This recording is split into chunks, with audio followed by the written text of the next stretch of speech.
Another day, another mission. Panibagong buhay, panibagong araw. May pupuntahan nga pala tayo ngayong araw dahil babalik nga pala tayo dun sa mga kababayan nating katutubo na Manide. Bali pupuntahan nga pala natin yung mga kasama natin doon sa may gas station. Sila nga pala yung makakasama natin sa pagpunta doon. Meron nga rin pala tayong ibang mga kasamahan na mag-guide sa atin na mga taga roon. At pagkarating nga namin dito sa sitio nila ay agad naman kaming inalok nitong nilabo na balinghoy. Ayun guys, meron nga pala tayong merienda dito na inihanda sa atin ng mga tao dito sa barangay na. Ito ano ba ito? Sitio po ito, no?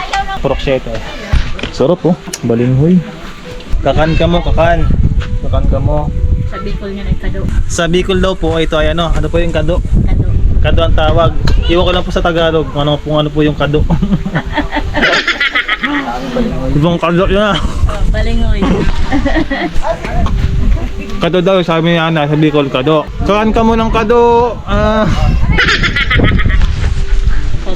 At syempre, pagkatapos ko nga kumain ng nilagang balinghoy ay agad ko naman pinuntahan itong pinuntahan natin noong nakaraan. Napakaganda kasi ng view rito at matatanaw mo yung malayong kabuntukan dito. Feeling ko kasi nare-relax ako pag ganitong content yung ginagawa ko, kaya binabalik-balikan ko yung mga lugar na pinupuntahan ko. At pagkarating ko nga dito sa itaas ng bundok, ito agad yung matatanaw mo yung magandang form ng kabuntukan at matatanaw mo rin dito at masisilayan mo yung kagandahan ng kapiligiran. At kahit nga pala mainit yung panahon ay tumambay na tayo kasi mamayang hapon ay uuwi na rin kami. Sayang kasi yung mga sandaling na andito tayo kaya tatambay na natin, susulitin na natin yung panahon na ito. Kung talagang mapapansin niya yung likuran natin, yan po yung view. Ayan, nagsiling lang po tayo dito kasi mainit talaga eh. Hindi kaya ng balat natin.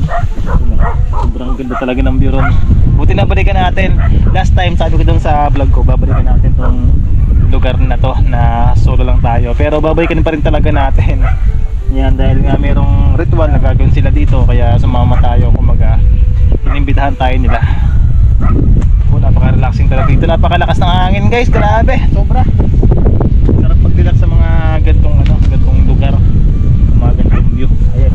Mga ilang minutong pagtatambay nga natin dito sa may itaas ng bundok ay bababa na rin tayo dahil tinatawag na nga pala tayo ng kasamahan natin. Napakalinis nga pala ng bundok nila, hanggang sa pagbaba natin ay wala tayong makikitang kalat. Ganito nga pala nila disiplinahin ang mga tauhan nila dito. Nagkakaisa ang bawat isa at nagsusunuran. At pagkarating ko nga dito sa ibaba ay namimigay na yung kasamahan natin ng mga candy sa mga kabataan dito. Sila nga pala yung mga kababayan natin na katutubong Manide. Napakaaliwalas at napakalinis nga pala ng lugar nila. Wala ka talaga makikitang mga kalat dito. May kunti nga rin palang salo-salo dito kaya naman nagluluto sila. Dito nga pala ay naglalayag si tatay ng dahon ng anahaw dahil ito nga pala yung gagawin niyang lutuan. Grabe, pag nakasama mo sila talagang marami kang matututunan. At ito naman yung kawayan na paglalagaan ni tatay ng manok. Dito nga pala nilalagay yung mga manok para maluto. Ito nga pala yung anahaw na nilalayag ni tatay kanina. Dito kasi niya lulutuin yung ibang manok. Diyan nga lang pala niya ilalagay yan para maluto habang nakatapat dun sa apoy. Grabe, paano kaya nila nagagawa to? Siguro pag-usapang diskarte sa pagluluto at paggawa ng kaldero at lutuan, siguro nasa kanila na. At pagkatapos nga maluto ng ulam ay kakain na rin kami. Nagbudol fight nga lang pala kami dito para may thrill yung pagkain namin. Alas 12 na nga rin pala ng tanghali kaya kakain na kami. Bago ang lahat, salamat nga pala sa panonood. Hanggang sa muli, salamat!